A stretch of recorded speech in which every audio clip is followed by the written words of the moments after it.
Idly ho there. It's me again. How you doing? Listen, I've got a headache, so this may be short.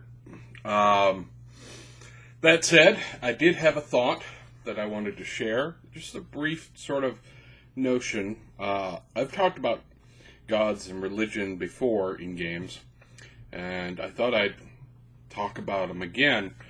Specifically in this case, I'm not in the religion side of it and making them believable, but in the discussion of how do they work in the sort of metaphysics of the world, the cosmology, not just, who opposes who or, all of that, but how do they work?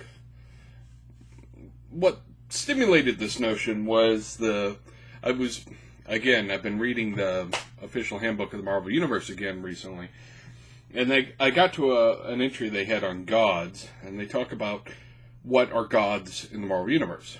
And in their conception, there is a few things, they say there's a bunch of mystery stuff about them, but ultimately they are physical beings, that they are separated into groupings, tribes, pantheons, what have you, and generally have a relationship with human worshippers, but are not strictly limited to them. The notion here that Thor doesn't have a lot of worshippers in the modern day, but he's still quite powerful. Whereas there are some beings that they have that are not gods, but do draw power from their worshippers. And if they don't have their worshippers, they don't have power. They are not gods. The gods are tied to their worshippers in some manner, but they are not directly dependent on them. And that's an important distinction in that world. They also have a sort of cosmology of how they started. First, there was a being called the Demiurge, which formed out of the earliest portions of Earth that could have possibly supported life. And the Demiurge split himself apart to make the Elder Gods. And then the Elder Gods, and that's Kithion and Gaia and a bunch of others, and then at some point, one of the children of Gaia, or Gaia, depending on how you want to pronounce it, did something similar and created all the other pantheons. How does your gods work in your world? Are they physical beings? Or are they just an idea? Eberron, which is easily one of my favorite fantasy settings, has gods, but their gods are built on belief to a certain extent. They don't actually explicitly have the gods show up. But people will still get their powers. There's an example in the Eberron setting of people who worship the Lord of Blades getting their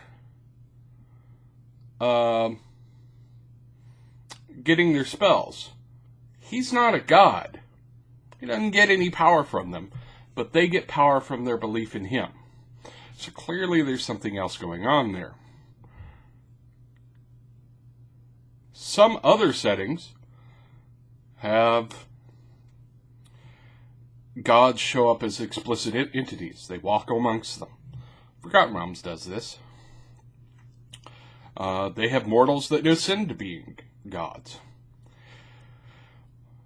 It's interesting to think about how the gods work in your setting, when you're creating a setting. Do they have an existence, or are they just representative of a force? Does their physical existence affect that force, that personification? It's an interesting idea, right? I mean, Are the gods more like, in your setting, more like the Endless in Sandman? Or are they more like sort of the Greco-Roman model, where they just kind of show up every once in a while, and, you know, they breed with humans, and they're kind of like people with too much power, not enough sense? Are they like the Norse? The Norse vision of gods, not only were the gods, you know, super powerful and like people, but they could die. And expressly, they will die, according to the Norse myths. Or are they more your Judeo-Christian model, where universal beings that can't be affected by us, except, you know, they want us to be happy people, and, you know, they are somehow beyond our world, but maybe pay attention to it because they care. These are important thoughts to have when you're thinking about making a religion for your game. It's not just what are the rules of the religion, the structure of the church, or what have you, or what the believers believe, but how does the metaphysics of those gods work? How do they fit into the world? That was my thoughts. I have a headache, so I'm going to go to bed now.